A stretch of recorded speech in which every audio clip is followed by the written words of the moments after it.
कल के प्रवचन के बाद एक भक्त ने सराहना करी और आप लोग भी हंसेंगे। कहना, प्रभु जी कल का प्रवचन बड़ा अच्छा हुआ। पूरे प्रवचन के समय मैं यही सोचता रहा कि भगवान कृष्ण का विराट रूप है, मैं उसको देख रहा हूँ और मैं उसके एकदम चरणों में बैठा हूँ, एकदम नगण्य हूँ। अब मुझे हंसी ये आ रही है कि हमने अभी तक विराट रूप का वर्णन ही नहीं किया है। मुझे इसलिए हंसी आई, भगवान के बस भगवान सब समझे, भगवान महाविष्णु तो उनको विराट रूप ही नजर आएगा। और आज इसी बात पे श्लोक आ रहा है कि कोई प्रश्न कर सकता है कि भाई इतने अवतारों का वर्णन हुआ तो भगवान के विराट रूप का वर्णन क्यों नहीं हुआ। इससे पहले कि हम श्लोक में चर्चा करें, पहले विराट रूप को समझ लेते हैं कि ये है क्या चीज। देखिए, जो विराट विराट रूप कहा जा रहा है, उसमें क्या धारणा की जाती है कि जो 14 भुवन है, ब्रह्मलोक से लेकर नीचे पाताल तक, ये भगवान के शरीर पे स्थित है। ध्यान देना होगा कि भगवान का शरीर कैसा है, चिन्मय है, उसमें कोई जड़ांश नहीं है, कोई भौतिक वस्तु नहीं है। लेकिन जो लोग भगवान की चिद वस्तु, चिद घन वपु की धारणा नहीं कर सकते हैं, उनको प्रारंभिक रूप से बताया जाता है कि आप भगवान की स्थूल धारणा कीजिए। ये बात समझ में आ रही है? तो वो जो स्थूल धारणा है उसको विराट कहा जाता है। ब्रह्मा जी, जो पाताल है वो भगवान के चरणों का मूल है। चरणों का मूल समझ रहे हैं, हमारे पांव का जो नीचे वाला भाग है वो, उसको भगवान का पाताल कहा जाता है। मतलब सॉरी, क्षमा कीजिएगा, पाताल को भगवान के चरण कमल का मूल कहा जाता है और ब्रह्मलोक को भगवान का मस्तक कहा जाता है। तो इस प्रकार से विभिन्न ग्रहों को भगवान के अंगों पर स्थित माना जाता है, लेकिन भगवान की स्थिति ऐसी बिल्कुल नहीं है। समझ पा रहे हैं? एक उदाहरण से समझ सकते हैं। क्या ये मैं शरीर हूं, लेकिन शरीर दिख रहा है। अच्छा, ये स्थूल है, शरीर स्थूल है, दिख रहा है, और इसके अलावा पर एक सूक्ष्म शरीर भी है। ये यहां समझ लेंगे तो 4-5 लोग बड़ी आसानी से समझ में आ जाएगा। ये दिख रहा है मेरा स्थूल शरीर, स्थूल जानते हैं ना, स्थूल शरीर सूक्ष्म शरीर। तो जिस प्रकार से आत्मा अपने दिखने वाले स्थूल शरीर और न दिखने वाले सूक्ष्म शरीर से भी परे और दिव्य अलग है, ये लाइन समझ में आई? इसी तरह से लोग कल्पना कर लेते हैं, और यहां पे लोग क्या सोचने लगते हैं कि मैं ये शरीर हूं। हम समझते हैं ना? तो ये गलत धारणा उसी प्रकार से भगवान पे भी आरोपित कर दी जाती है कि जितने ब्रह्मांड हैं, ये ब्रह्मांड में जितने ग्रह हैं, वो सब भगवान के शरीर हैं। क्या वो भगवान के शरीर हैं? नहीं। तो इसीलिए इनको विराट रूप की जो धारणा है उसको भगवान के अवतारों की गणना में नहीं रखा गया है, क्योंकि भगवान के अवतार सच्चिदानंद स्वरूप वाले होते हैं, उनमें से किसी का शरीर भी भौतिक नहीं होता। ये ध्यान देना होगा, शक्ति अवतार हो चाहे स्वांश अवतार, उनका शरीर भौतिक नहीं होता है। नारद जी, चार कुमार इत्यादि जो कुछ भी है वो दिव्य शरीर वाले हैं। क्या ये बातें समझ में आती है? इवन जब क्या नाम था, परशुराम जी भी, ये सब। तो विराट रूप कैसा है, स्थूल है, वह भौतिक तत्वों से बना हुआ है, केवल कल्पना की जाती है कि ये भगवान का शरीर है। अब ये पॉइंट समझ में आ गया? बस यही पॉइंट आप चर्चा में सुनने वाले हो। एक बात तो है कि शाम को भगवत कथा के बिना बहुत अजीब सा लगता है ना। मुझे लग रहा था आज के भक्त लोग बोट फेस्टिवल में ही डूब जाएंगे क्या, कोई क्लास सुनने के लिए नहीं आएगा क्या, तो मैं चिंतित था। लेकिन भक्त लोग आए हैं तो अच्छा लग रहा है, क्योंकि श्लोक बड़े सुंदर हैं, इनकी चर्चा करने की बड़ी इच्छा थी मेरी। मेरे पीछे बोलिए, श्रीमद् भागवतम प्रथम स्कंद 3रा अध्याय 30वां श्लोक।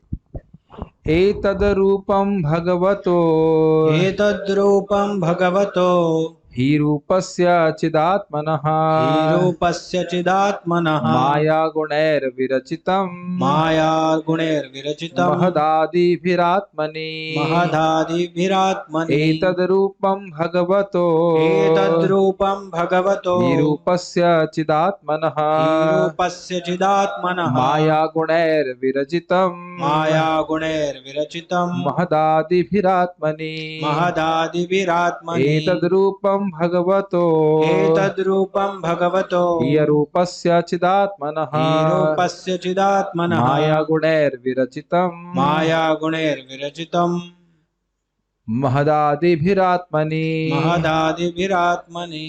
शब्दार्थ बोलिए, एतद् ये सब, रूपम रूप, भगवतः भगवान के, ही निश्चय ही अरूपस्य, जिनका कोई भौतिक रूप नहीं है उनका,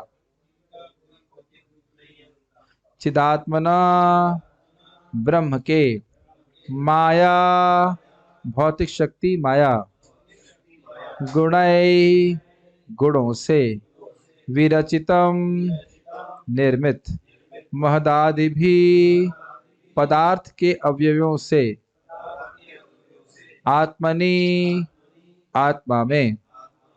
अनुवाद। भगवान के विराट रूप की धारणा जिसमें वे इस भौतिक जगत में प्रकट होते हैं काल्पनिक है। यह तो अल्पज्ञों तथा नवदीक्षितों को भगवान के रूप की धारणा में प्रवेश कराने के लिए है, लेकिन वस्तुतः भगवान का कोई भौतिक रूप नहीं होता। श्लोक को देखेंगे। एतद रूपम भगवतो भगवतो ही अरूपस्य चिदात्मनः।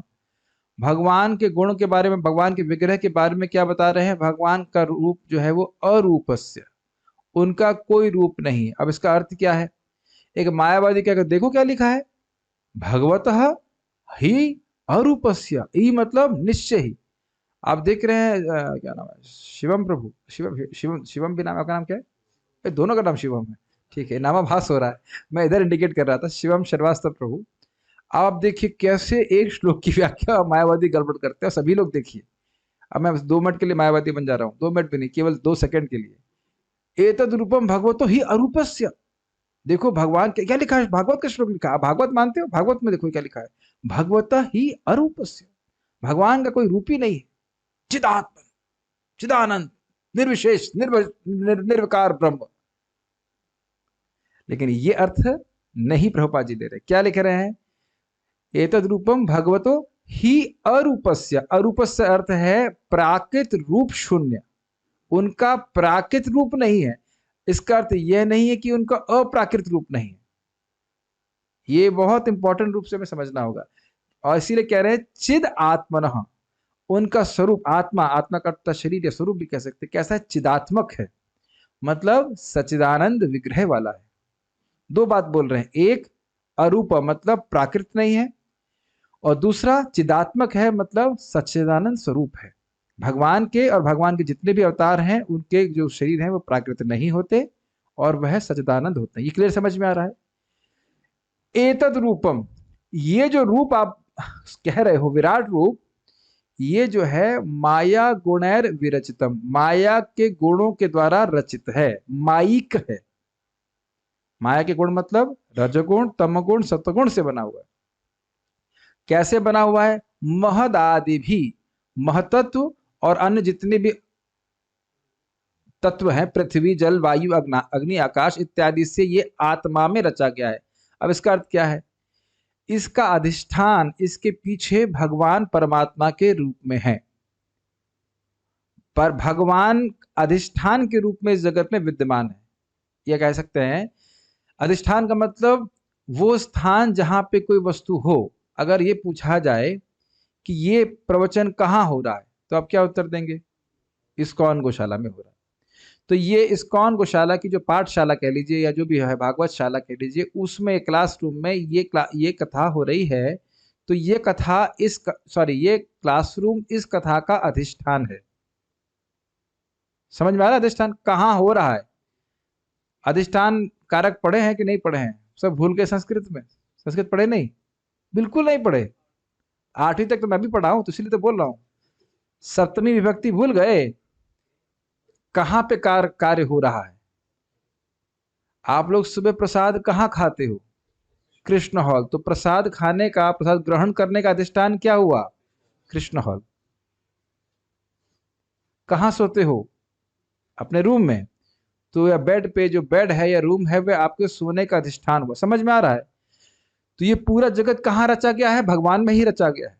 अगर आपको याद हो, मुझे तो नहीं उम्मीद है कि याद होगा, 1.1.1 में श्रीला विश्वनाथ चक्रवर्ती ठाकुर जी भगवान के बारे में वर्णन करते हैं कि भगवान इस जगत के अधिष्ठाता कारण भी है, भगवान के बाहर ही जगत रचा नहीं गया है।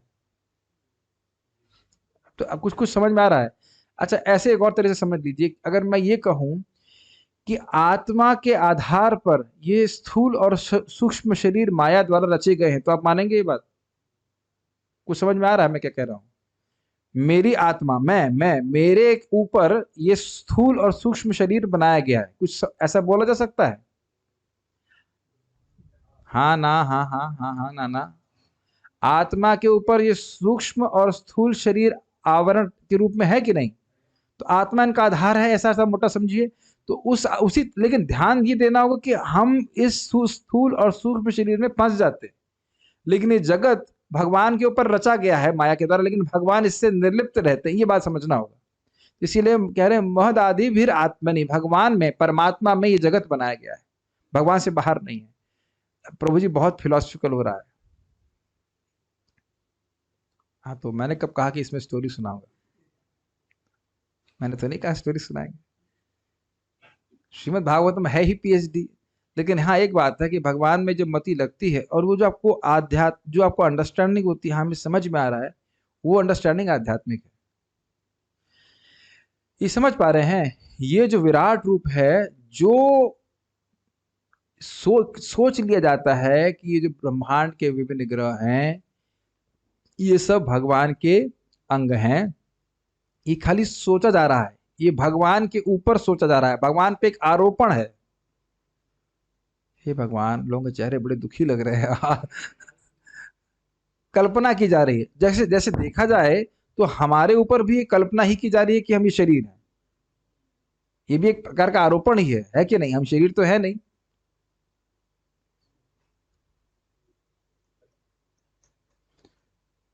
सब लोग हाँ हाँ कर रहे हैं, लेकिन मुझे विश्वास नहीं कुछ समझ में आ रहा है, कैसे समझाया जाए ये श्लोक ये। अब चलिए प्रयास करते आगे बढ़ते हैं। अनुवाद, इतना तो हमने पढ़ लिया। ये फोटो हम आपको दिखाए हैं, ये भगवान कृष्ण का फोटो है, लेकिन कृष्ण ऐसे नहीं दिखते, लेकिन ये विराट रूप की धारणा करने के लिए रिप्रेजेंटेटिव फोटो है कि उनके चरणों में पाताल इत्यादि हैं, ब्रह्मलोक उनके माथे पे है, उनके सर के ऊपर है। इस प्रकार से ये एक विराट रूप की धारणा एक रिप्रेजेंटेटिव फोटो के रूप में बताया गया। भगवान के विराट रूप को एक यही फोटो प्राप्त हुई, और तो कोई फोटो प्राप्त नहीं हो पाई थी।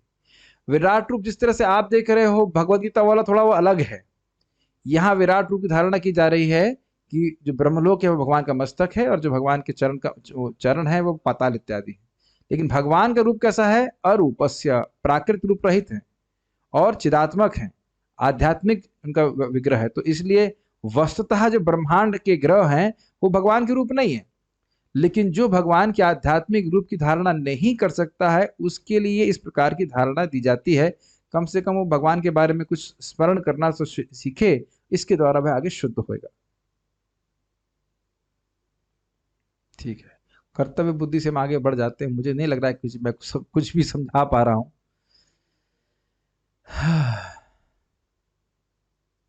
ठीक है, सब लोग बहुत दुखी लग रहे हैं आज,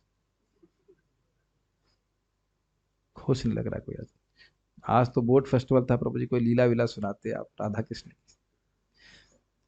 सारार्थ दर्शनी, भगवान के विराट रूप को द्वितीय स्कंद एवं अन्य स्थानों में प्रथम उपास्य के रूप में वर्णित किया गया है। यथा पातालम एतस्य ही पादमूलम, पाताल उनके चरणों का मूल है। श्रीमद् भागवत 2:1-26। तो इस विराट रूप को भगवान के अवतारों में क्यों नहीं गिना गया है? यदि यह प्रश्न हो तो इसके उत्तर में यह श्लोक शिला सूत गोस्वामी कह रहे हैं। अब ये बहुत बड़ा उपकार है शिला विश्वनाथ चक्रवर्ती ठाकुर जी का। देखिए, हमने 28वें श्लोक में क्या पढ़ा? कृष्णस्तु भगवान स्वयं। फिर ये सुना कि सारे अवतारों का श्रवण जो करता है कथा को, तो वह सारे दुखों से मुक्त हो जाता है। अब एकदम से बात आ गई कि भगवान का रूप जो है वो भौतिक नहीं है, तो कुछ लिंक नहीं समझ में आ रहा ना। अगर आप केवल श्लोक पढ़ते तो लिंक समझ में आता कि ये बात एकदम से कहां से आ गई। आप समझ पा रहे हैं? ये लिंक समझ लेने से बड़ा रुचि होती है। मेरी बातों में, मेरे शब्दों में कुछ लिंक है ना, वाक्यों में। मैं अभी कुछ बात बोल रहा हूँ, एकदम से बोलूँ कि पेस्ट्री खाने में, पेस्ट्री में स्वीट मिलाई जाती है। अभी तो विराट रूप की बात कर रहे थे, पेस्ट्री कहाँ से आ गई?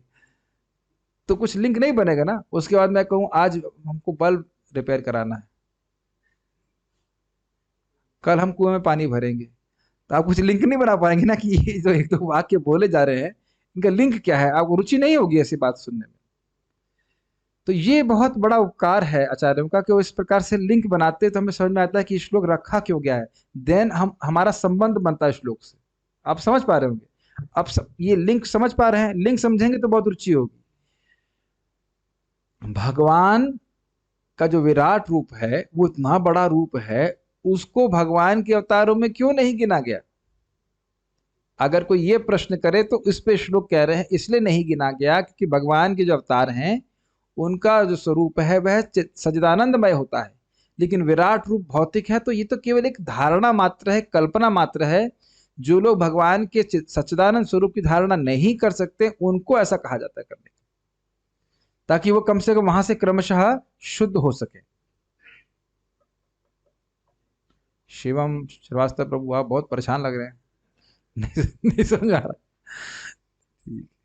अभी आप कहेंगे प्रभु जी हम तो अभी प्रथम स्कंद में हैं और द्वितीय स्कंद की बात कर रहे हो आप। अब ये देखिए आचार्यगण ये अज्यूम कर लेते हैं कि पढ़ा हुआ है उससे, मतलब कभी दशम स्कंद से कोट करते हैं, कभी कभी 6 से करते हैं, कभी 4 से करते हैं, तो हम लोग कुछ कंटेक्स्ट में बता पा रहे हैं। इस प्रकार से कुछ कुछ समझ में आ रहा है कि क्या लिंक है। अभी और कठिन करेंगे, घबराइए मत। यह समष्टि एवं व्यष्टि ब्रह्मांडों से युक्त जगत भगवान का स्थूल शरीर है, परंतु भगवान का स्वरूप चिन्मय होता है और इस कारण से अरूप अर्थात प्राकृत रूप रहित होता है। तो पहले इस लाइन को समझ लें, कठिन कठिन हिंदी। समष्टि ब्रह्मांड मतलब क्या एक ही ब्रह्मांड है? नहीं, बहुत सारे ब्रह्मांड हैं। और व्यष्टि ब्रह्मांड मतलब एक ब्रह्मांड। चलिए इतनी बात आप समझ गए। तो कह रहे हैं कि पूरे ब्रह्मांड को ले लीजिए या एक ब्रह्मांड को ले लीजिए, उसको भगवान का स्थूल शरीर माना जाता है। माना जाता है, भगवान का शरीर स्थूल है नहीं, समझ रहे हैं? तो इसीलिए कह रहे हैं लेकिन परंतु भगवान का स्वरूप कैसा है? चिन्मय है, चिदात्मक है, सत चिदानंदमय है, और इसी कारण से अरूपस्य अर्थात प्राकृत रूप रहित, मतलब उसमें कोई जड़ पदार्थ नहीं होता।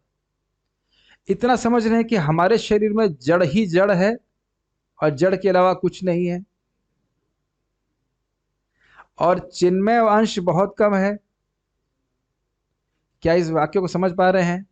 हमारे शरीर में जड़ वस्तु बहुत अधिक है और चिन्मय वस्तु अगर पूछ लें कितनी है तो कोई उत्तर दे सकता है? बाल के अग्र भाग के 10,000वें हिस्से के बराबर। आत्मा की बात करें, अच्छा, भगवान में जब भगवान का विग्रह होता है, भगवान का विग्रह प्रस्तुत करते हैं, जब उनके अवतार आते हैं तो उसमें जड़ांश कितना होता है? बिल्कुल भी नहीं। अब आप सोचिए कितने ऊर्जामय हैं हम लोग। अब ये भी नहीं कह सकते कि हमारे नाखून के अग्रभाग के बराबर भी हैं, और फिर भी इतने एक्टिव हैं, है कि नहीं? जब हमारे शरीर में इतना जड़ांश है, क्या मेरी हिंदी समझ में आ रही है? रोजी तो गाते हैं जड़े इंद्रिय ताहे काल। तो हमारे शरीर में केवल जड़ ही जड़ भरा हुआ है, इस समय जड़ ही है, और चिद अंश या स्पिरिचुअल सब्सटेंस बहुत कम है, तब इतना हम एक्टिव हैं। तो जिनका स्वरूप ही सच्चिदानंदमय होगा वो कितने विलक्षण होंगे, आप कल्पना कर सकते हो उस बात। तो ये अरूपस्य का अर्थ आपको समझ में आ रहा है? भगवान का कोई भौतिक रूप नहीं होता, प्राकृत रूप शून्य है भगवान। लेकिन इसका अर्थ यह नहीं है कि भगवान का रूप ही नहीं होता। यह भौतिक जगत भौतिक गुणों और महतत्व से लेकर पृथ्वी आदि तत्वों से बना हुआ है और आत्मनि अर्थात परमात्मा रूपी अधिष्ठान में स्थित है, यह अर्थ है। भगवान ही इस भौतिक जगत के आधार हैं। अब तो समझ में आती बात, अगर सिंपल शब्दों में कहें तो ये तो समझ में आ रहा है ना? तो भगवान जैसे, अगर मैं कहूँ ये गिलास में पानी पी रहा हूं, तो ये पानी कहाँ है? मेरे पेट में है। तो कुछ समय पहले पानी कहाँ था? तो गिलास उसका अधिष्ठान था। अब आधा पानी कहाँ चला गया? मेरे पेट में। तो उसका मेरा पेट उसका अधिष्ठान हो गया। तो पानी को धारण करने के लिए ग्लास की आवश्यकता है कि नहीं? कोई वस्तु, कोई कुछ चाहिए ना ऑब्जेक्ट आपका। तो ऐसे ही समझिए कि भगवान एक मतलब ग्लास, ग्लास की तरह तो नहीं कहना चाहिए, लेकिन भगवान अधिष्ठान है जिसमें पूरा जगत है। और इसको भगवान गीता में क्या बोलते हैं? सब कुछ मुझ में है और मुझ में कुछ भी नहीं। क्या है श्लोक? श्लोक अभी देखो, पारायण ना करने से सब श्लोक गायब हो जाते हैं। सब कुछ, कोई भाई हेल्प करे मेरे।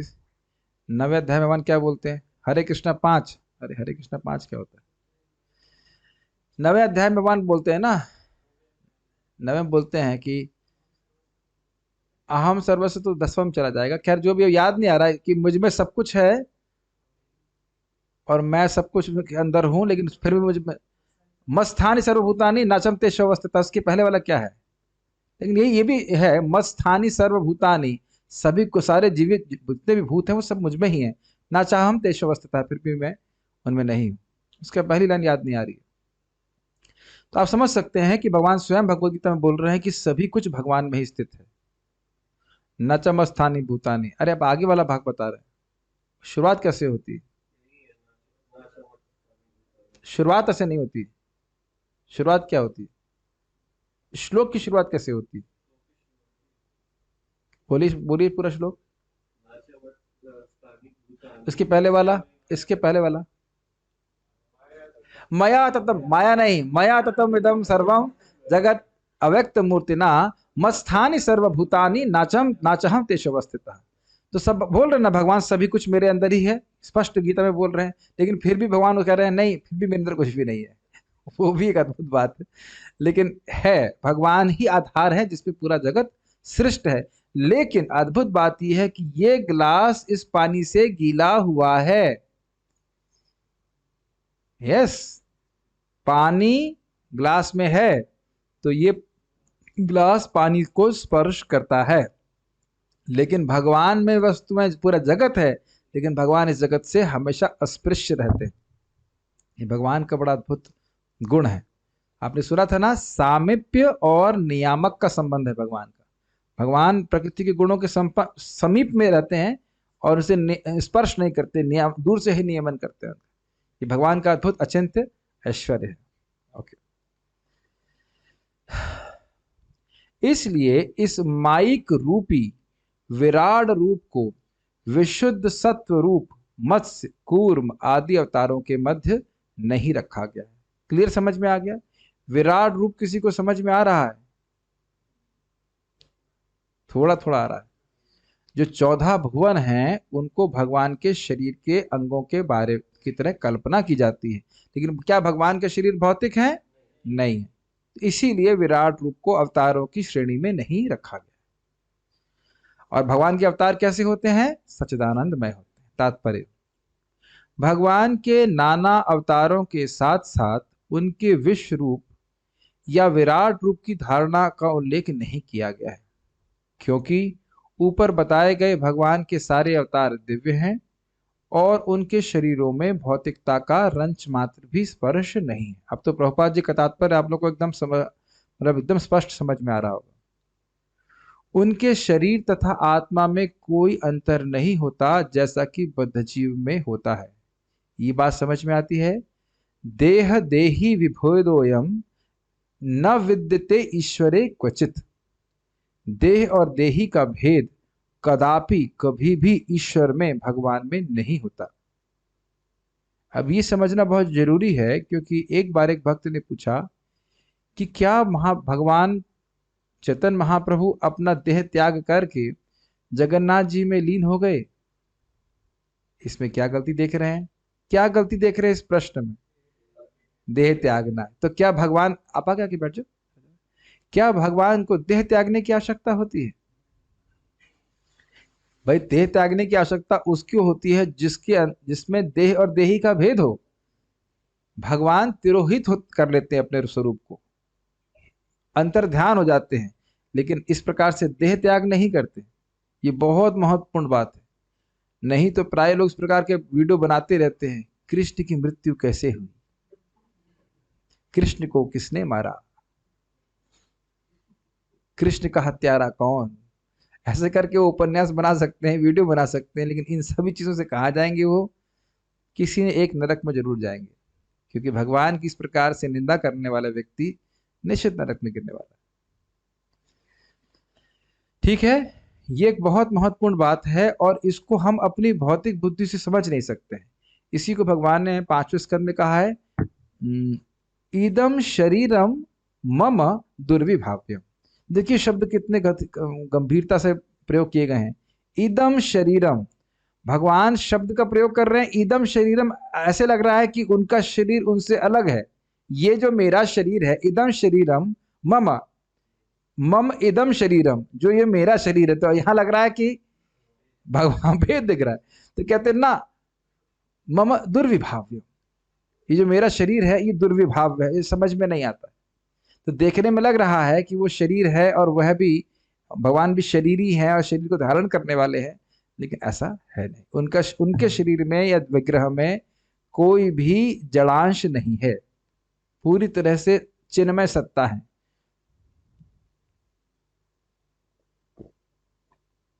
कुछ ग्रहण कर पा रहे? ये कोई नई बात तो ना बोल रहे हैं आप लोग, तो ऐसे देख रहे हो जैसे लग रहा है कुछ कोई नई बात बोल रहा हूँ। कई बार बोल चुके हैं इस बात को, समझ में तो आ गया होगा। अच्छा, एक और इंटरेस्टिंग बात है, प्रभुपाद जी कह रहे हैं जैसा कि बद्ध जीव में होता है, यानी जो नित्य मुक्त जीव हैं उनके शरीर और शरीर में उनमें भी कोई भेद नहीं होता। ये ग्रहण कर लेना चाहिए। आध्यात्मिक जगत में जो नारद जी हैं, तो नारद जी की आत्मा जैसी कोई चीज नहीं है। नारद जी को सिद्ध स्वरूप प्राप्त है। Gaur Gopal Prabhu, are you to understand something? Narad ji की आत्मा का नाम बताओ। आत्मा है ही नहीं है।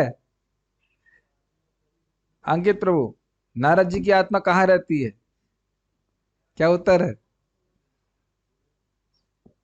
कुछ समझ में आ रहा है मैं क्या कह रहा हूं? शिवम शिवम श्रीवास्तव प्रभु, नारद जी की आत्मा को आपने देखा? अच्छा, देख सकते हैं? क्यों नहीं देख सकते? नारद जी को देख सकते हैं, कभी ना कभी देख सकते हैं नारद जी की आत्मा को। हाँ, आप समझ पा रहे हैं, नारद जी और नारद जी की आत्मा कोई अलग अलग वस्तु नहीं है, उनको आध्यात्मिक शरीर प्राप्त है। अब ऐसे शब्दों का प्रयोग करना पड़ता है क्योंकि तभी हमको समझ में आता है। कहेंगे शरीर, अच्छा मतलब आध्यात्मिक शरीर अलग होगा, उनकी आत्मा कुछ अलग होगी, वो सब ऐसा कुछ भी नहीं। उनका शरीर ही पूरा सच्चिदानंदमय है। तो ये इसलिए ये बात और ध्यान देने वाली होगी कि बद्ध जीव में देह और देही का भेद होता है, लेकिन आध्यात्मिक जगत में इस प्रकार का भेद नहीं होता। विराट रूप की कल्पना तो केवल नवदीक्षित पूजकों के लिए है, जो नए लोग हैं उनके लिए। उन्हीं के लिए भौतिक विराट रूप प्रस्तुत किया जाता है, जिसकी व्याख्या द्वितीय स्कंद में की जाएगी। लेकिन ये नवदीक्षित भक्त नवदीक्षित व्यक्ति कौन है? जो योग पथ का अनुसरण कर रहे हैं। भक्तों को नहीं बोला जा रहा है कि विराट रूप की धारणा करो, उसको आप अभी 32वें श्लोक में देखेंगे। अमुनि भगवद रूपे, एक स्थूल शरीर है, एक स्थूल विराट रूप की धारणा है और सूक्ष्म विराट रूप की धारणा है, दोनों को ही रिजेक्ट किया जाता है। सीधे भक्त लोग जो भक्ति के पथ पे हैं, भगवान के दिव्य स्वरूप की धारणा करते हैं। जो भगवान का विग्रह आप मंदिर में देखते हो, ये भौतिक कदापि नहीं है। प्रतिमा तुम्ही नाही, साक्षात ब्रजेंद्र नंदन, आप प्रतिमा नहीं है, आप साक्षात ब्रजेंद्र नंदन है। भगवान केवल अभिनय कर रहे हैं विग्रह होने का, और अभिनय करने में बहुत तेज है वो। ये थोड़ा समझ लेना चाहिए, कहीं आप ये ना सोचने लग जाइएगा कि भगवान का जो विग्रह है वह भी विराट रूप का है, ये बहुत बड़ा अपराध हो जाएगा। अर्चे विष्णु शिलाधीर गुरु सुंदरमति। भाई मैं जो ए बोल रहा हूं ए ही समझ में आ रहा है, कहीं बी सी और डी तो नहीं ले रहे हैं। भगवान का विग्रह जो है वो विराट रूप का विस्तार नहीं है, हम विराट रूप की पूजा नहीं कर रहे हैं। भगवान कृपा करके अपने विग्रह के रूप में हमारे सामने हैं, वो साक्षात परम भगवान हैं जिनकी हम पूजा कर रहे हैं। अब उनकी उपस्थिति का अनुभव हमको होगा अपनी भक्ति के अनुसार। उपस्थित तो भगवान पूरी तरह से।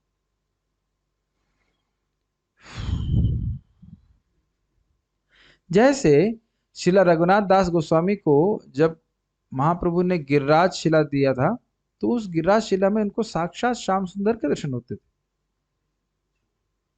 तो ऐसा नहीं कि खाली भावना करते थे, गिरिराज जी कृष्ण हैं, हमारी भक्ति बढ़ेगी तो हम उनको देख पाएंगे उस प्रकार।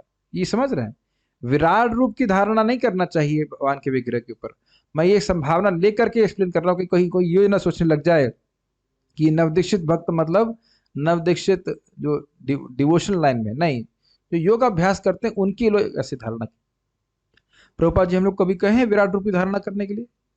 आप सब बहुत एडवांस डिवोटी हो गए हो क्या? मैं बहुत एडवांस्ड हो गया हूँ? नहीं, सीधे बोले ना, कृष्ण बलराम जी के चरणों को देखो। एक बार एक भक्त ने पूछा, कृष्ण बलराम जी के सामने जब हम रहें तो हमें किस पे ध्यान करना चाहिए? तो प्रभुपाद जी कहे, क्या ध्यान करोगे, तुम्हारे सामने है, उनको देखो, ध्यान क्या करना है, देखो सामने है तुम्हारे वो। समझ रहे ना? तो भाई है तुम्हारे सामने, कीर्तन करो उनके लिए, गाओ या जो भी कुछ करना है, ध्यान क्या करना है? ये समझ में आ रहा है? उन्हीं के लिए भौतिक विराट रूप प्रस्तुत किया जाता है, जिसकी व्याख्या द्वितीय स्कंद में की जाएगी। विराट रूप में विभिन्न लोकों के भौतिक रूप को उनके पांव, हाथ आदि के रूप में कल्पित किया गया है। ठीक है, स्पष्ट है।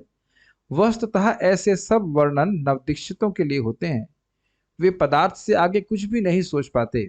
भगवान के भौतिक बोध की गणना उनके वास्तविक रूपों की सूची में नहीं की जाती। और आपने याद है चैतन्य चरितामृत में कुछ पढ़ा रहा था, आपको हल्का हल्का याद हो कि भगवान के जो आध्यात्मिक स्वरूप आध्यात्मिक जगत में हैं, उनमें से कुछ स्वरूप भगवान भौतिक जगत में भी प्रकट करते हैं।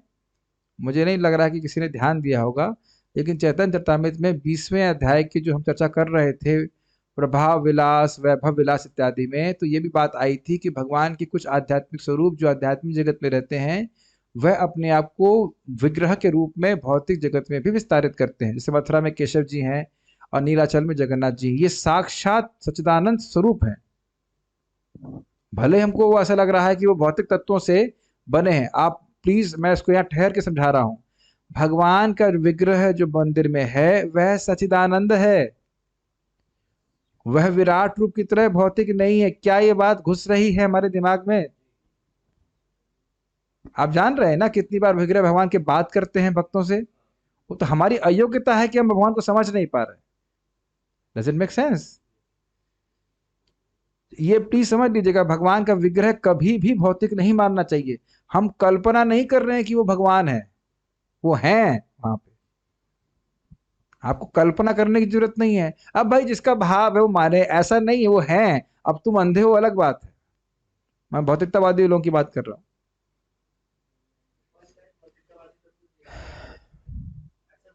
और ऐसे कहेंगे कितना सुंदर मूर्ति है। हाँ, पाप नहीं लगेगा उन लोगों को, बहुत बड़ी मुक्ति प्राप्त होगी, क्योंकि वह आकर के कृष्ण बलराम की सराहना कर रहे हैं।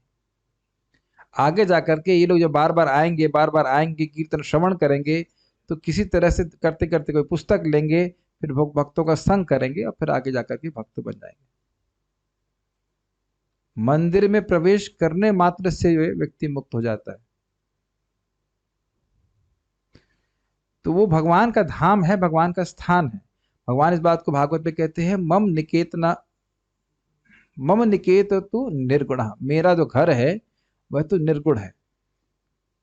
समझ रहे हैं बात को? तो मैं बार बार ये क्लैरिफाई करना चाहता हूं कि भगवान का विग्रह जो मंदिर में अर्चा विग्रह कहा जाता है, वह विराट रूप का परिकल्पना नहीं है, विराट रूप की तरह परिकल्पना नहीं है। हम कल्पना नहीं कर रहे कि वहां भगवान है, भगवान वहां पे हैं। क्लियर है? भगवान के भौतिक बोध की गणना उनके वास्तविक रूपों की सूची में नहीं की जाती। मतलब विराट रूप की धारणा अन्य अवतारों में नहीं की जाती। एक और बात ध्यान देना होगी, अर्चा विग्रह को अर्चा अवतार कहा जाता है।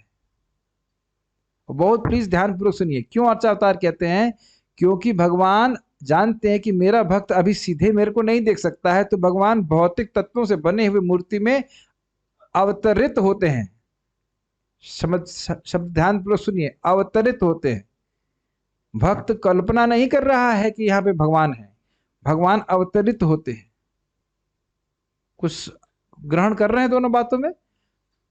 जब कोई योगी, प्रारंभिक अवस्था वाला योगी विराट रूप की धारणा कर रहा है, तो वो कल्पना कर रहा है, वो सोच रहा है कि जो विभिन्न ग्रह हैं वो भगवान के अंग हैं। ठीक है, लेकिन जब विग्रह की पूजा एक नवदीक्षित भक्त कर रहा है तो वह विराट रूप की धारण नहीं कर रहा है, वो सीधे कृष्ण की सेवा कर रहा है। प्रभुपाद जी इस बात को बोले थे, be very careful that you are dealing with Krishna. Make sense? अब तो समझ में आ गया होगा। आज जान रहे देख रहे हैं, जानबूझ के बहुत धीरे धीरे बोल रहा हूं क्योंकि बातें कुछ थोड़ी सी टफ तो है। परमात्मा रूप में भगवान प्रत्येक भौतिक रूप के भीतर रहते हैं, यहां तक कि परमाणुओं के भी भीतर रहते हैं, लेकिन बाह्य भौतिक रूप तो भगवान एवं जीव दोनों के लिए कल्पना मात्र है। ये बात समझ में आई? इसको समझ लीजिए। जीव को उसके स्थूल और सूक्ष्म शरीर से पहचान करना ये कल्पना है कि नहीं? हम मान ही तो रहे हैं कि हम ये शरीर है, हम ये शरीर तो है नहीं। हम मान ही तो रहे हैं कि हम अपने मन हैं। ये पहली वाली बात तो समझ में आ गई होगी कि हम अपने शरीर से पहचान करते हैं और अपने मन से पहचान करते हैं। ये कुछ समझ में आ रहा है? ये समझना थोड़ा कठिन होता है। मन से पहचान करने का मतलब ये है, ये मुझे पसंद है, ये मुझे बिल्कुल पसंद नहीं, ये बहुत अच्छा व्यक्ति है, ये बहुत खराब व्यक्ति है। ये सब मन की अनुकूल और प्रतिकूल वृत्तियां हैं। प्रभु जी हिंदी बोलना कब शुरू करेंगे आप? संस्कृति संस्कृत बोल रहे हैं। बस जो मन को अच्छा लगे वो मेरे लिए अच्छा है, जो मन को अच्छा नहीं लगे वो मेरे लिए अच्छा नहीं। शोक, संताप, बहुत सारी चीजें, समझ रहे हैं? ये हमारी पहचान बन।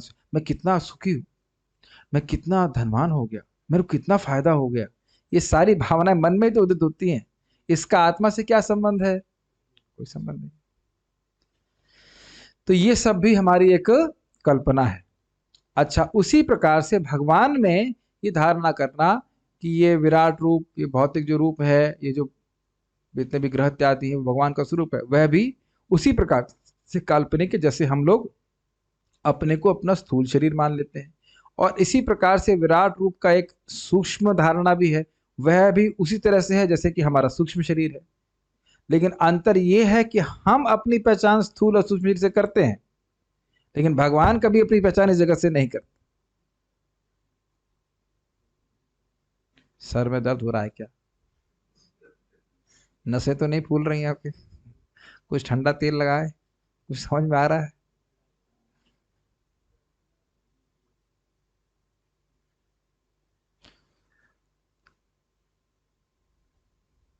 तो यदि हमने स्वयं पढ़ा होता तो हम क्या करते? नेक्स्ट श्लोक, नेक्स्ट वाला समझ, नेक्स्ट श्लोक, और नेक्स्ट वाला समझ में, फिर नेक्स्ट श्लोक, हो गया हमारा अध्याय पूरा।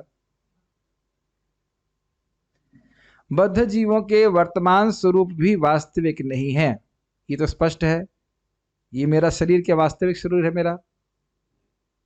आप लोगों का शरीर क्या ये स्वरूप है आप लोगों का? किसी का नहीं। ठीक। अरे बाबा, वास्तविक का अर्थ क्या है?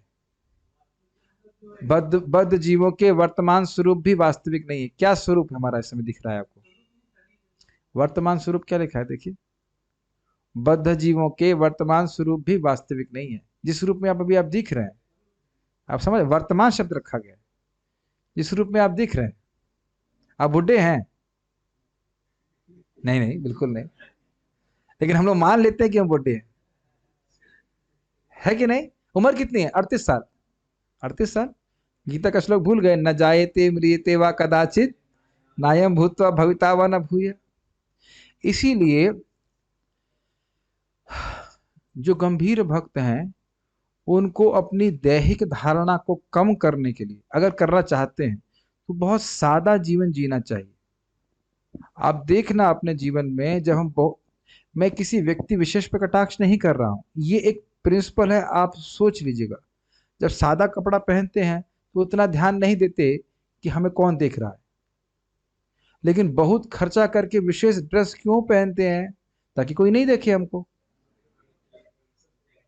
ताकि हम लोगों को हमें सब देखें, है कि नहीं? देखो भाई, हम कोई शिक्षा नहीं दे रहे हैं, एक सिद्धांत बोल रहे हैं, आप उसको देखिए कि अपने जीवन में हो रहा है कि नहीं हो रहा है। मैं विशिष्ट लगूं, मैं अलग दिखूं, और इससे होगा क्या हो क्या रहा है? मैं कैसे केंद्र में रहूं, और यही हमारे बंधन का कारण है। मैं ये नहीं कह रहा हमें गंदे कपड़े पहनने चाहिए या मैले कुचैले कपड़े पहनने चाहिए, ऐसा नहीं। साफ सुथरा कपड़ा भक्त पहनता है, ये प्रभुपाद जी अपने तात्पर्यों में लिखते हैं। गृहस्थों के लिए बोल रहे हैं, गृहस्थों को भी भौतिकतावादी लोगों की नकल नहीं करनी चाहिए। आप समझ पा रहे हैं बात? हर व्यक्ति को स्वयं ही, ये पूरा भक्ति का मार्ग ही वैराग्य का है। जो भगवान की कृपा से हमको वस्त्र मिल रहा है, जिन वस्त्रों से भगवान प्रसन्न होते हैं, जीन्स पैंट पहनने से भगवान प्रसन्न नहीं होते हैं, तो कम से कम भगवान के सामने जीन्स पैंट पहन के नहीं जाना चाहिए एटलीस्ट। जो भक्त हैं, जो बाहर के लोग, वो तो कुछ भी करें, उसका कुछ नहीं कह सकते, लेकिन भगवान बहुत इन सब चीजों को मार्क करते हैं। ऐसा मत सोचिए कि भगवान नहीं मार्क करते। मैं खाली ये बातें बोलना चाहता हूँ कि हमारे रहन सहन का भी हमारी चेतना पे बहुत प्रभाव पड़ता है।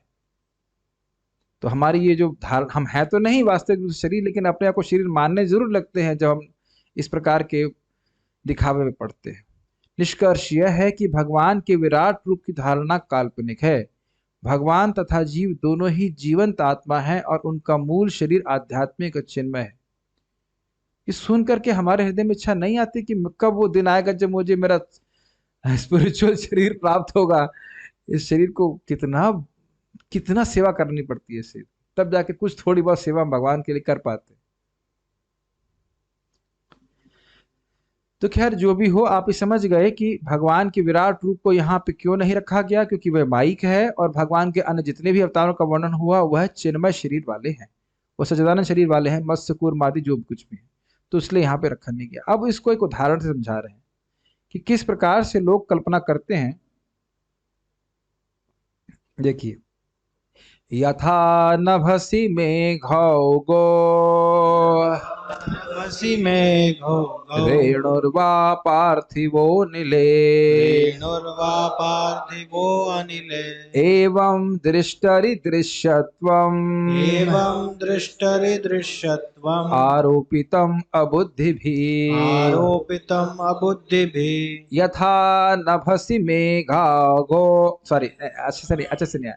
यथा नभसि मेघौ घो यथा नभसि मेघो गो रेणुर्वा पार्थिवो निले रेणुर्वा पार्थिवो अनिले एवं दृष्टरि दृश्यत्वम् एवं दृष्टरिदृश्यत्वम् आरोपितम् अबुद्धिभिः आरोपितम् अबुद्धिभिः। इससे पहले कि हम श्लोक समझाएं, एक छोटा सा क्विज। जिन लोगों को पहले से सुन रखा है वो मत उत्तर देना। शिवम को दीजिए माइक, शिवम को परेशान करते। शिवम प्रभु, ये बताइए कि आकाश का कलर क्या होता है? कोई कलर अरे आप तो बहुत तेज हैं, क्या पहले पूछ चुका हूं? तो सामान्यतः हम क्या कहेंगे, आकाश का रंग क्या होता है? नीला होता है। लेकिन वस्तुतः आकाश का कोई रंग नहीं होता। नकुल समझ रहे हैं? आकाश का कोई रंग नहीं होता है, लेकिन हम सोचते हैं आकाश देखो कितना सुंदर आकाश है, तुमको दिख रहा है? प्राय लोग बोलते हैं आकाश कितना सुंदर दिख रहा है।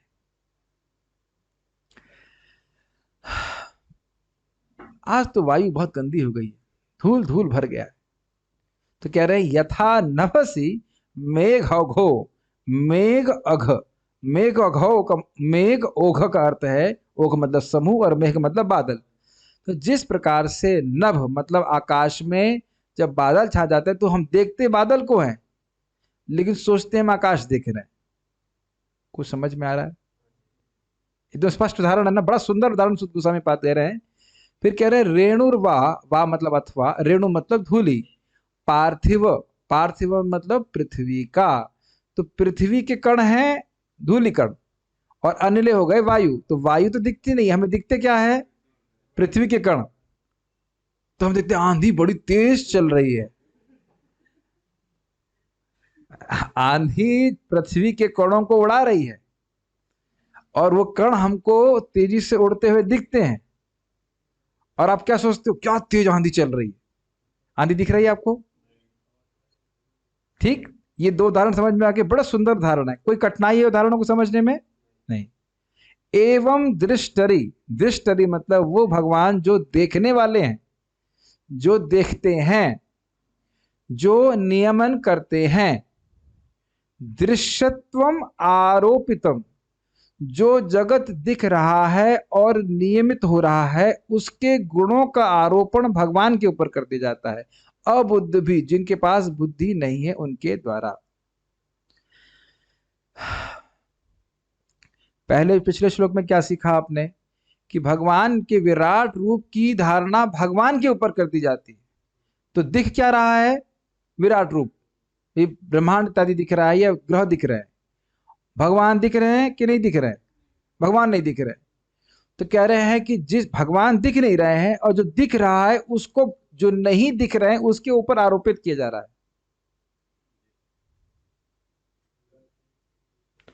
मुझे आप देख पा रहे हैं शिवम प्रभु? अब आप नहीं उतर दिए ठीक से। क्या मुझे देख रहे हैं आप? हाँ प्रभु जी, आप ही प्रवचन दे रहे हैं। रोज आप ही को देखना पड़ता है। कुछ समझ में आ रहा है? अच्छा चलिए, आप तो मुझे देख रहे हैं, क्या मैं आपको देख रहा हूं? अरे दूसरा अध्याय तो पढ़े हो भगवत गीता का। आप कौन है? आत्मा। क्या आप मुझे, मैं कौन हूं? इतनी देर सोच रहे हैं ये आत्मा है कि नहीं है आत्मा। अरे भैया यहाँ पे गलत उत्तर आया तो ब्रेकफास्ट चला जाएगा, सही से उत्तर दीजिए। समझ में आ रहा है? कोई किसी को यहां देख नहीं पा रहा है। देख पा रहे हैं? केवल हम शरीरों को देख रहे हैं और शरीरों को देख करके आरोपण आत्मा पे कर रहे हैं। ये तो होते हुए देख रहे हैं कि नहीं? भाई शिवम तो बहुत खराब आदमी है, शिवम साहब बड़े अच्छे हैं, पर हमको मानते हैं। क्या आप ऐसे बातें सुनते हो कि नहीं? कौन किसको मानता है जरा बताइए।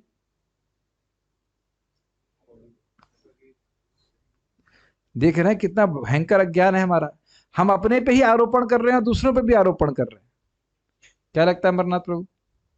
आप साउथ इंडियन है ना? हाँ हाँ हाँ हाँ, हाँ। देखिए एकदम ऐसे पूछ लूं कि आप साउथ इंडियन है, तुरंत निकलेगा हाँ। हाँ, नहीं, हाँ हाँ, नहीं, हाँ। तो आरोपण है ना कि मैं साउथ इंडियन हूं या मैं नॉर्थ इंडियन हूं, हम ऐसे, हम जर्मन हैं, हम पॉलिटिशियन, हम चाइनीज हैं। है ना ये बात? ये आरोपण समझ रहे हैं? It is an imposition on the soul. आत्मा तो नहीं है ना ये सब। तो जिस प्रकार से हम यहाँ अपने स्थूल और सूक्ष्म शरीर का आरोपण अपने पे करते हैं, ऐसे अब जो बुद्धिमान लोग नहीं है वे भगवान के ऊपर, भगवान नहीं दिख रहे हैं, भगवान के ऊपर इस विराट रूप का आरोपण करते हैं कि ये देखो भगवान, ये देखो शिवम प्रभु, ये देखो। मगर किसको देखे? तो अभी देखिए, व्यवहार में तो हमें करना पड़ता है, लेकिन क्या ये वास्तविकता है? क्या हम ये शरीर हैं? तो क्या भगवान विराट रूप है? नहीं। तो जो बहुत बुद्धिमान नहीं है वो इस प्रकार का आरोपण करते हैं। दृष्टि का अर्थ समझ में आ रहा है? दृष्टि मतलब देखने वाले, दृष्टा, जो देखते हैं। भगवान है ना साक्षी पूरे जगत के, भगवान नियामक हैं जगत के। तो वो नियामक और देखने वाले वो नहीं दिख रहे हैं। दिख क्या रहा है? ये जगत दिख रहा है और इस जगत की धारणा करते हैं कि यही भगवान है। अब तो समझ में आता होगा, उसमें कठिनाई नहीं है। ठीक है। मुझे ये आश्चर्य हो रहा है कि इतनी फिलोसफिकल क्लास को भी सुनने के लिए हमारे जूम पे इतने सारे डिवोटीज हैं। कोई बोल्ड नहीं हुआ अब तक। 100 की सेंचुरी है। मैं रियली उनको धन्यवाद देना चाहता हूँ कि भाई इतना इतना कठिन श्लोक सुनने का भी रुचि है। वैसे कठिन नहीं, थोड़ा सा सुनेंगे तो समझ में आ जाएगा। बादल तथा धूल वायु द्वारा ले जाए जाते हैं, लेकिन अल्पज्ञ लोग कहते हैं कि आकाश मेघाच्छादित है और वायु धूलिमय है। आप ये बोलते हो कि नहीं? आज आकाश पे बादल छाए हुए हैं, कितना सुंदर लग रहा है, नीला आकाश, नीला, नहीं फिल्मी गाने एकदम मुंह से आ रहा है, नीला आसमां, ऐसे करके लोग गाना भी गाते हैं। कहो अरे तेरे को पता ही नहीं, आसमान नीला हो ही नहीं सकता, आकाश का तो कोई रंग ही नहीं है, तेरा गाना ही गड़बड़ है। इसी प्रकार वे लोग आत्मा के विषय में भी भौतिक शरीर की धारणाओं का आरोपण करते हैं। तो ये आत्मा के विषय में दोनों ही आत्मा ले लीजिए आप, परमात्मा के विषय में, भगवान के विषय में, और जीवात्मा के विषय में, दोनों ही संबंध में गलती होती। कितना सुंदर आकाश है ना? इसीलिए फोटो रखा गया है यहाँ पे। आकाश का रंग क्या है भक्तों?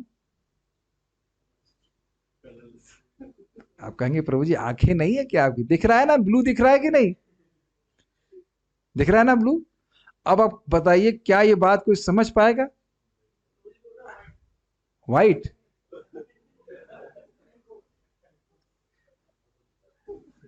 और देखिए कितनी तेज आंधी आ रही है ना।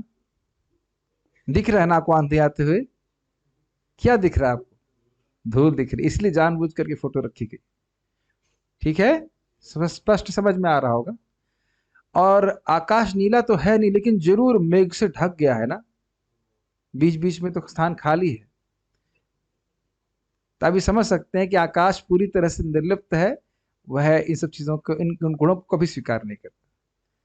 सारार्थ दर्शनी टीका, इसकी लिंक दे रहे हैं, इसकी तुलना किससे की जा सकती है? जो पिछले श्लोक में बोला गया कि विराट रूप की धारणा लोग करते हैं, भगवान सोचते हैं कि ये भगवान है, तो उसकी तुलना किससे की जा सकती है? कैसे समझें इसको? यदि यह प्रश्न हो तो इस पर यह श्लोक कह रहे हैं कि जिस प्रकार मेघ समूह को आकाश पर आरोपित कर दिया जाता है, ये लाइन समझ में आई? मेघों ने आकाश को ढक लिया है, आज तो आकाश दिख ही नहीं रहा है, पहले भी नहीं दिख रहा था। अभी सोच रहे हो कि तुम्हें आकाश नहीं दिख रहा है, इस समय आकाश है यहां पे?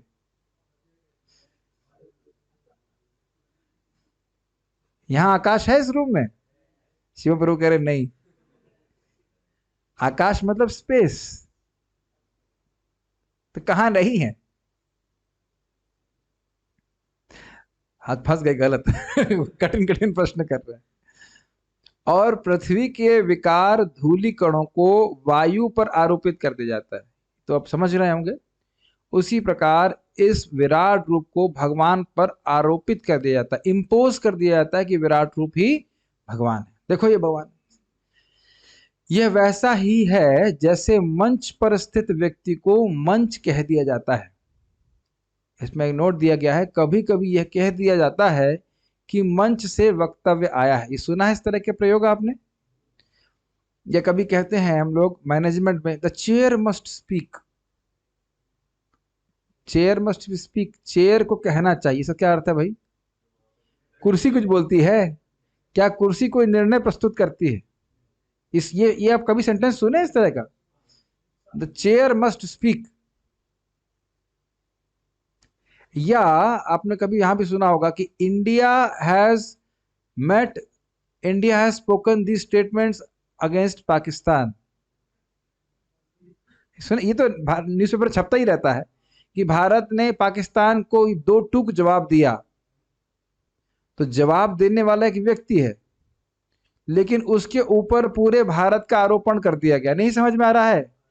भारत ने पाकिस्तान को 2 रनों से हराया।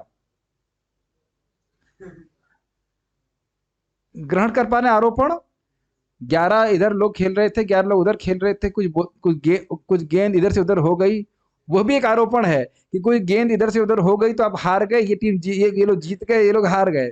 एक तो ये, और दूसरा उन 11 खिलाड़ियों का पे पूरे भारत का आरोपण हो जाता है। कुछ कुछ समझ पा रहे हैं? आरोपण मतलब, हाँ, एनफोर्स, इम्पोज। कभी सोचा हमने इस तरह से? कितना दुखी होते थे ना जब, पता नहीं आप लोग क्रिकेट देखे कि नहीं देखे, लेकिन हम लोग बचपन में देखते थे, अब हार जाती थी इंडिया तो इतना दुखी होता था, इंडिया हार जाती थी ना। हमने सुना पाकिस्तान में लोग टीवी में गोली मार देते थे, तो क्या क्या करते थे। तो ये आरोपण ही है ना, इंडिया तो नहीं हारी ना, पाकिस्तान तो नहीं हारा, आरोपण कर रहे हैं ना। समझ में आ रहा है बात? तो उसी प्रकार से ये आरोपण का कंसेप्ट समझ जाएंगे तो श्लोक समझ में आएगा। उसी प्रकार से लोग भगवान के ऊपर आइडेंटिफिकेशन नहीं, आरोपण, हाँ, मिस आइडेंटिफिकेशन, कि वो भगवान, ये जगत नहीं है, लेकिन ये जगत को ही भगवान के रूप में वो समझ रहे। जगत भगवान की शक्ति है, लेकिन भगवान नहीं है वो। विराट रूप जो भगवान में स्थित है उसे भगवान कह दिया जाता है, ये अर्थ है। समझ में आया? जैसे कहा गया कि मंच ने बोला है, लेकिन मंच से वक्तव्य नहीं आया है, किसी वक्ता से आया। उसी प्रकार से बोल दिया जाता है कि विराट रूप जो है भगवान का ही स्वरूप, लेकिन है नहीं वास्तविक रूप से। जो देखा जाता है और जो भगवान के द्वारा नियंत्रित किया जाता है, दृश्यत्वम, उसका आरोपण अदृश्य एवं देखने वाले और नियंत्रण करने वाले भगवान दृष्टि पर मूर्ख व्यक्तियों के द्वारा कर दिया जाता है, अबुद्धि भी। प्रोसेस कर पा रहे हैं?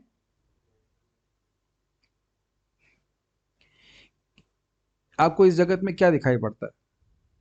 ये जगत दिखाई पड़ता है, पृथ्वी जल वायु अग्नि आकाश, क्लियर। और ये सब किसके द्वारा नियंत्रित है? भगवान के द्वारा। तो दृश्य समझते हैं, सीन समझते हैं। सीन में क्या दिख रहा है आपको? पृथ्वी जल वायु अग्नि आकाश, ये सब दिख रहा है। और ये भी दिख रहा है कि इनका नियंत्रण किया जा रहा है, ये भी दिख रहा है ना। सूर्य टाइम से उगता है, हवा बह रही है, पानी आता है, इत्यादि इत्यादि। अब इनको देख करके जो लोग बुद्धिमान नहीं हैं वो इनका आरोपण भगवान के ऊपर कर देते हैं, जो कि अदृश्य है। भगवान दिखते हैं? अभी नहीं दिख रहे। भगवान देखने वाले हैं? भगवान सबके साक्षी हैं कि नहीं? ओके। भगवान सबके नियंत्रण करने वाले हैं कि नहीं? तीन गुण भगवान के क्या देख रहे हैं आप? साक्षात नहीं दिखते, सबको देखने वाले हैं और सबका नियंत्रण करने वाले। तो इसलिए भगवान को दृष्टि कहा जा रहा है, दृष्टा कहा जा रहा है, ठीक। और जगत को दृश्य कहा जा रहा है, जो आपको दिख रहा है। क्या ये कुछ दिख रहा है जो मैं बोल रहा हूं? नहीं चमक रहा? सुनाई दे रहा है? मैं अभी हिंदी बोलना शुरू करता हूं, एक मिनट पानी पीने के बाद हिंदी बोलूंगा।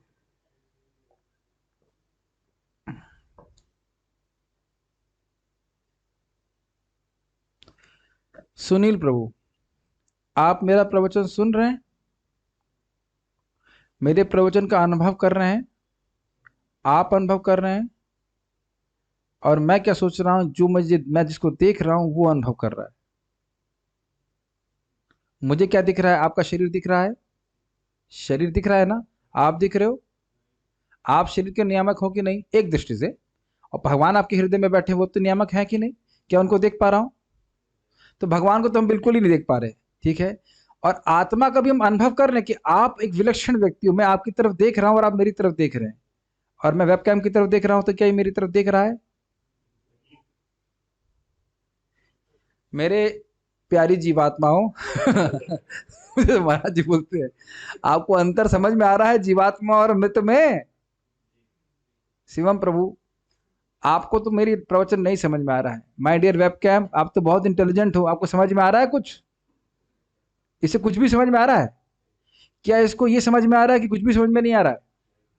हो सकता है शिवम प्रभु को लग रहा हो कि हमें कुछ भी समझ में नहीं आ रहा है, लेकिन ये भी एक समझावट है ना कि हमें कुछ समझ में नहीं आ रहा है। ये समझ में आ रहा है? इस समझने की शक्ति जीवात्मा है भगवान, इतनी बात ही समझ में आती। आत्मा दिख रही है क्या आपको? क्या मुझे दिख रहा है कि आप लोग आत्मा के रूप में हैं? नहीं ना, मैं तो केवल शरीर ही देख रहा हूं ना। तो उसी प्रकार से जब हम कह रहे हैं कि देखो ये विराट रूप, ये जो ब्रह्मलोक से लेकर जितने भी लोग हैं ये तो भगवान है, तो आपको जो जो योगी है उसको क्या दिख रहा है? ब्रह्मलोक, पाताल लोक, ये सब दिख रहे हैं, इन्हीं को भगवान मान लेता है। जबकि ये भगवान नहीं है, ये तो दृश्य है, ये सीन है। It's a scene. सीन समझते हैं? What you are seeing. लेकिन कृष्णा इज नॉट सीन। तो जो नहीं दिख रहा है और जो दिख रहा है, जो दिख रहा है उसकी आरोपण जो नहीं दिख रहा है उसके ऊपर किया जाता है। जैसे आकाश नहीं दिख रहा है, दिख रहा है बादल, लेकिन कहते हैं हम बादल से आकाश आच्छादित हो गया। वायु नहीं दिख रही है, दिख रहा है धूलिकण, लेकिन हमें वायु धूलि से गंदी हो गई। पता नहीं श्लोक कुछ दिख रहा है कि नहीं दिख रहा है। मुझे लग रहा है सबने वीडियो ऑफ कर दिए होंगे आप। मुझे लगता है एक दो क्लास और होंगी तो मुझे लगता है कोई आना ही बंद कर देगा। लेकिन अब आप ये देख रहे हैं कि कितने गंभीर है श्रीमद् भागवतम। चलिए हम प्रयास करें। मुझे पता था कि दूसरा श्लोक के बाद हम तीसरा नहीं ले पाएंगे, सोच रहा था कि तीसरा भी लूं, लेकिन उन्होंने कहा दूसरे में ही फिर प्रोसेसर हीट हो जाएगा, अगर बहुत हो गया।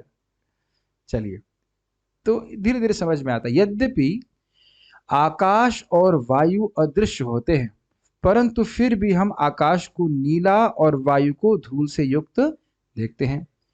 मेघ और धूल के धर्म को जो हमारे समक्ष दृश्यमान होता है उसे हम आकाश एवं वायु पर आरोपित कर देते हैं, क्योंकि बादलों एवं धूल के द्वारा वे हमें दिखाई देते हैं।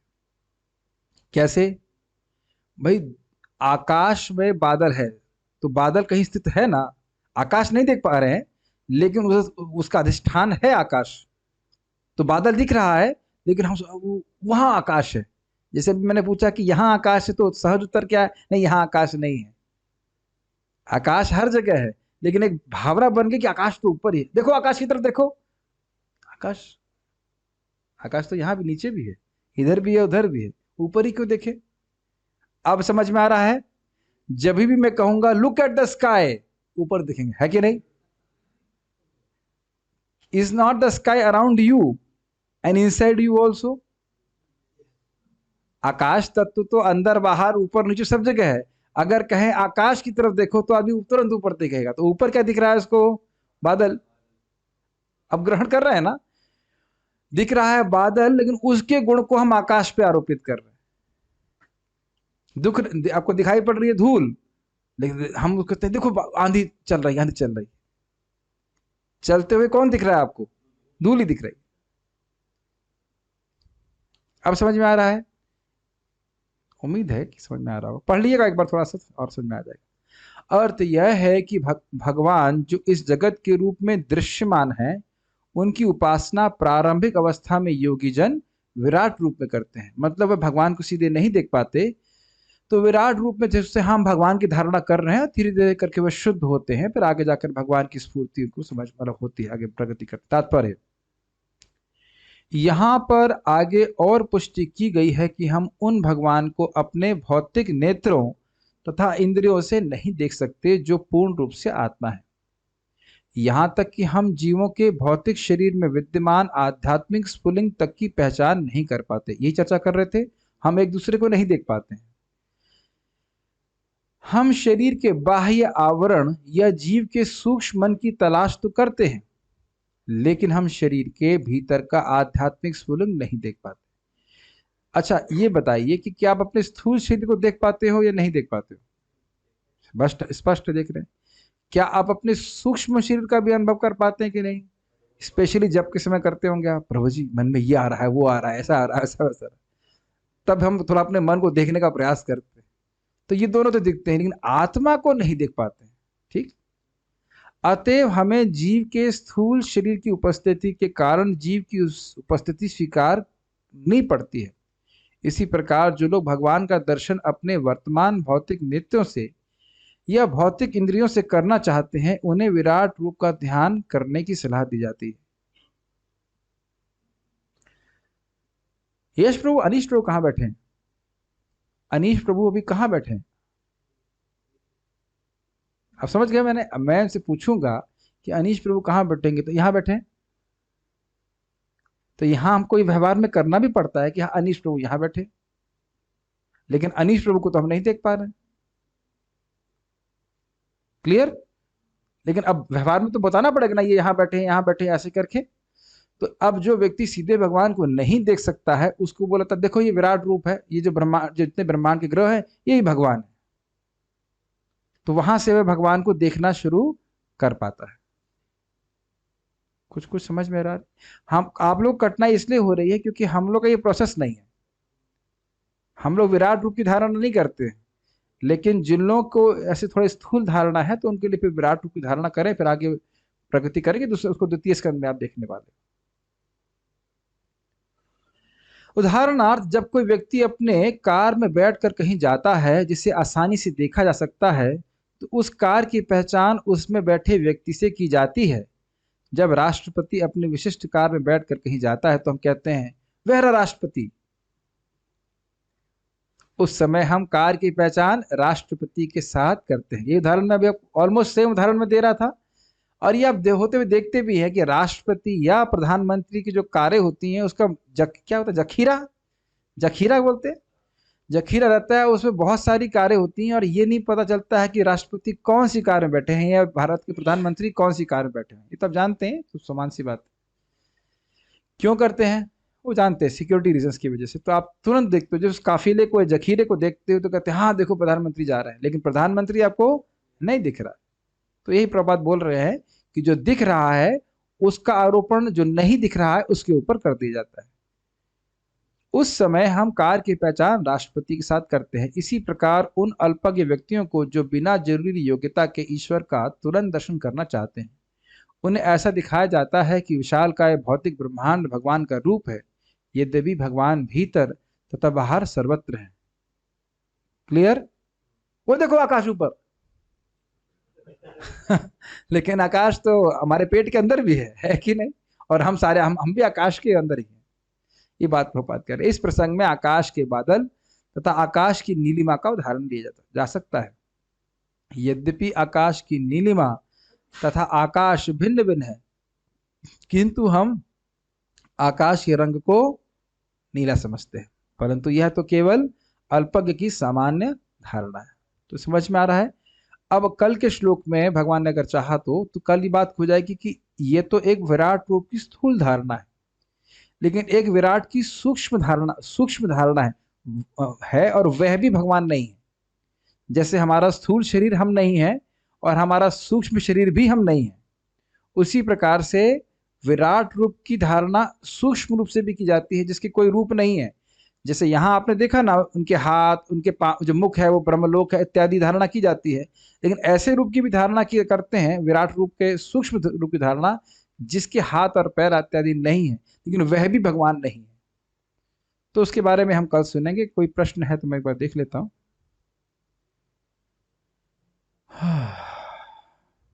आज भी कोई प्रश्न है इसमें मुझे विश्वास नहीं हो रहा।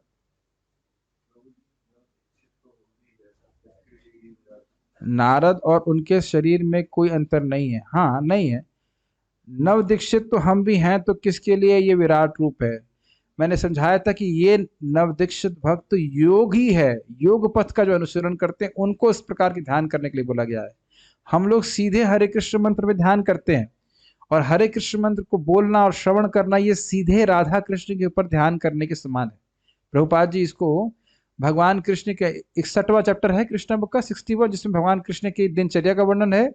तो वहां स्पष्ट प्रभुपाद कहते हैं कि जो व्यक्ति सुबह उठ करके सीधे साक्षात हरे कृष्ण मंत्र का उच्चारण करता है, श्रवण करता है, तो ये राधा कृष्ण की लीलाओं का ही ध्यान करने के, राधा कृष्ण के ऊपर ध्यान करने के ही समान है।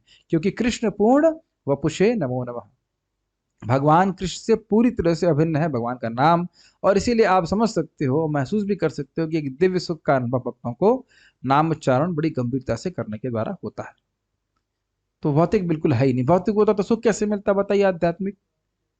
ठीक,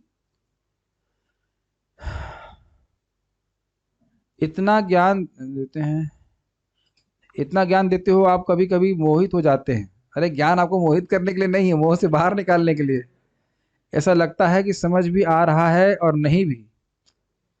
हाँ ये होता है शुरुआत में कि ये भी समझ में नहीं आ रहा है कि क्या समझ में नहीं आ रहा है लेकिन आप जब श्रवण करते रहेंगे तो धीरे धीरे ग्रहण करने लग जाएंगे। भगवान के विराट स्वरूप का निराकार भी बोल सकते हैं कि आप ना ना ना ना, विराट स्वरूप के जो स्थूल धारणा है वो बिल्कुल निराकार नहीं है। वो धारणा की जा रही है, उनके जो ब्रह्मलोक है, उनका मुख है, उनके पाताल उनके चरण है, ये ग्रह उनके हाथ हैं, ये उनके पेट है, वहां निराकार की बात नहीं है। लेकिन हाँ अगले श्लोक में जो चर्चा करेंगे, जो सूक्ष्म धारणा है उसके बारे में बोल रहे हैं कि कोई रूप नहीं होता। तो वो है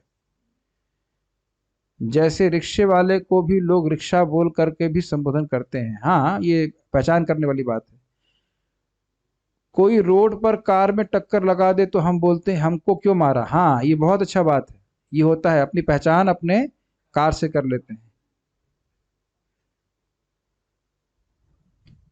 ओके, भगवान जी जो जगत के उपकरण कारण नहीं, उपादान कारण भी हैं और निमित्त कारण भी हैं, तो आरोपण को कैसे समझें?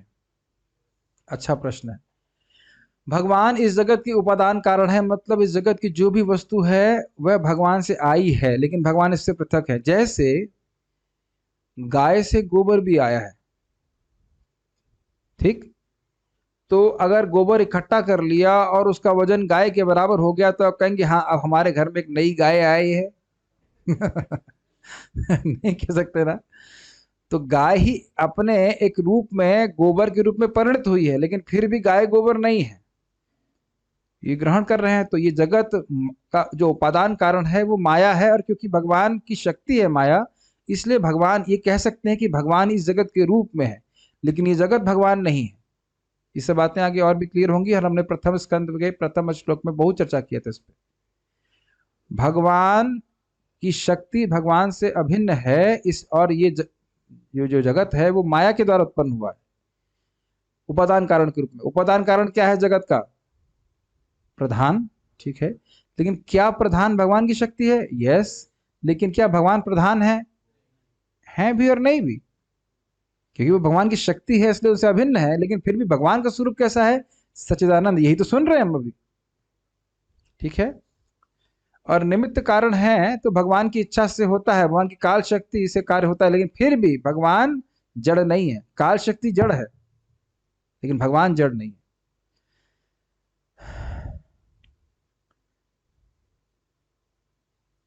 कोई कह रहा है कि आकाश जो है वो निर्लिप्त रहता है, तो भगवान की गुणों से उसकी तुलना नहीं कर सकते हैं। सही कह रहे हैं आप, लेकिन देखिए केवल निर्लिप्तता की दृष्टि से बताया जा रहा है। जब उदाहरण दिया जा रहा है तो जो व्यक्ति समझ सके वही उदाहरण दिया जाएगा। कोई आध्यात्मिक जगत का उदाहरण दे देंगे तो क्या समझेंगे हम लोग? जिन वस्तुओं को देख रहे हैं उन्हीं को दिखाकर ही समझा कर ही भगवान के बारे में समझाया जा सकता है। भगवान के चरण कैसे हैं? कमल जैसे, कमल जैसे हैं। लेकिन अब तुम कमल से अधिक को जानते ही नहीं हो तो क्या कहा जाए? फिर भी भगवान स्वीकार कर लेते, हाँ मेरे तारीफ कर रहा है, ठीक है। अनम्यूट कर दीजिए। किसको अनम्यूट करूं पता नहीं। If body is dead matter then senses are belong to soul और बॉडी। ये अच्छा प्रश्न है कि अगर शरीर जड़ वस्तु है तो इंद्रियां किसकी हैं? आत्मा की कि शरीर की? देखिए जो इंद्रियां आपको दिख रही हैं वह तो शरीर की है, लेकिन आत्मा के पास भी इंद्रियां होती हैं। इसकी व्याख्या भगवान गीता में करते हैं, सुखम आत्यंतिकम एतद बुद्धि ग्राह्यम अतीन्द्रियम। जब आत्मा पूरी तरह शुद्ध हो जाता है, उसका चित्त शुद्ध हो जाता है, तो वह आध्यात्मिक अनंत सुख की अनुभूति अपनी शुद्ध इंद्रियों के द्वारा करती। तो आत्मा की इंद्रियां हैं, लेकिन उनका स्वरूप इस प्रकार से नहीं जैसे आपको दिख रहा है। ये तो एक यंत्र की तरह है, ठीक है। जो जी देखिए वस्तुतः अगर आप और कॉम्प्लिकेटेड होना चाहते हैं इस संबंध में, तो ये इनको भी इंद्रिय नहीं कहा जाता, ये केवल गोलक मात्र है। सूक्ष्म रूप से इंद्रिय होती हैं, वो उनको हम ग्रहण करते हैं, और कुछ वो भी ठीक ठीक समझ में नहीं आता होता कैसे, कैसे हमारा मन कार्य कर रहा है, कैसे इंद्रिय कार्य कर रहे हैं, कुछ तो समझ नहीं पा रहे हैं। एक बात मैंने पहले बताई थी कि जब कोई जीव यहाँ पे कुछ कार्य करना चाहता है तो भगवान उसके प्राणों को एक्टिवेट करते हैं। प्राण से फिर मन चलायमान होता है, फिर मन से इंद्रियां चलायमान, ये है। प्राण के द्वारा क्रिया शक्ति होती है तो वही प्राण क्रियान्वित करता है ना मन को। आपने सुना है ना कि अगर प्राण डिस्टर्ब हो जाते हैं तो व्यक्ति पागल हो जाता है। तो क्यों पागल होता है? कि प्राण ही मन को, इंद्रियों को चलाने वाला होता है।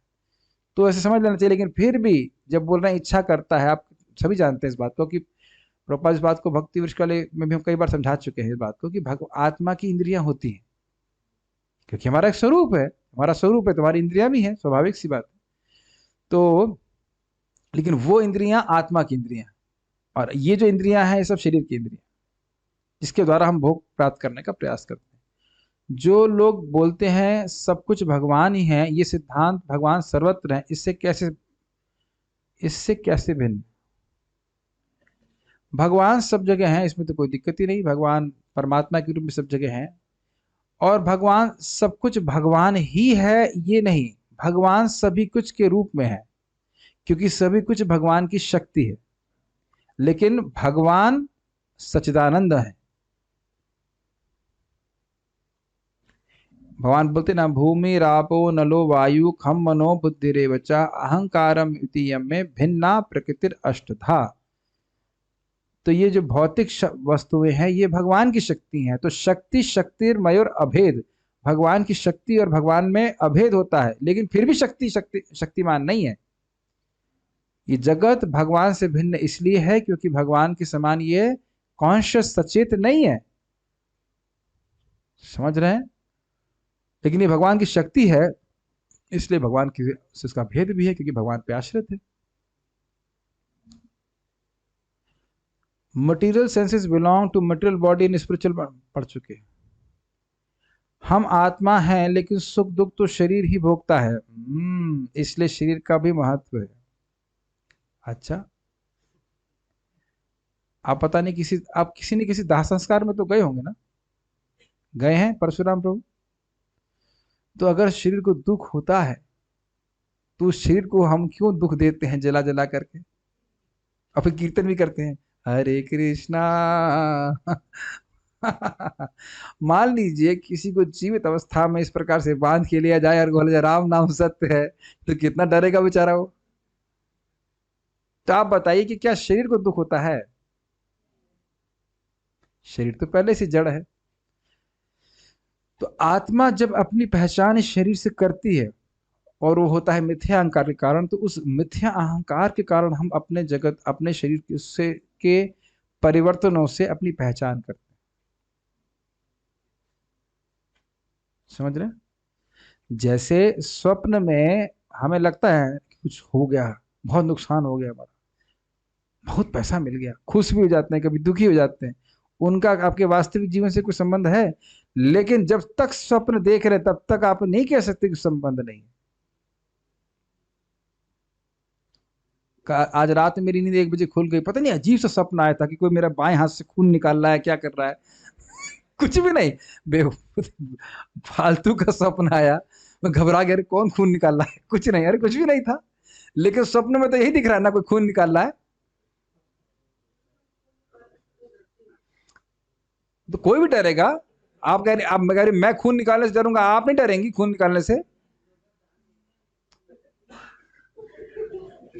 कोई भी डरेगा है कि नहीं? खून निकाला जा रहा है, कुछ तो अजीब सा स्वप्न आया, तो जब तक हम स्वप्न देख रहे हैं तो डरेंगे ही ना। तो इसीलिए तो धीरे धीरे बात, जब जैसे जैसे हम भक्ति करते हैं, ये आपको दिखने लगता है कि हमारे शरीर में कुछ कठिनाई आ रही है, मैं इससे अलग हूं। ये जप का बड़ा स्पष्ट प्रभाव आप देखेंगे। धीरे धीरे समझ में आने लगता है कि ये कठिनाइयां जो कुछ हैं, ये सब मेरे शरीर में आ रही हैं, मैं इससे अलग हूं। We still do the needful, जो हमारे शरीर के लिए आवश्यक है वो हम करते हैं, लेकिन ये आवेश नहीं रहता है कि मैं शरीर हूं। ये बड़ा सुंदर है भक्ति का प्रोसेस, अविद्या को एकदम जमीन से ही निकालना खत्म कर देता है। बहुत अच्छा प्रोसेस। क्या लास्ट प्रश्न है?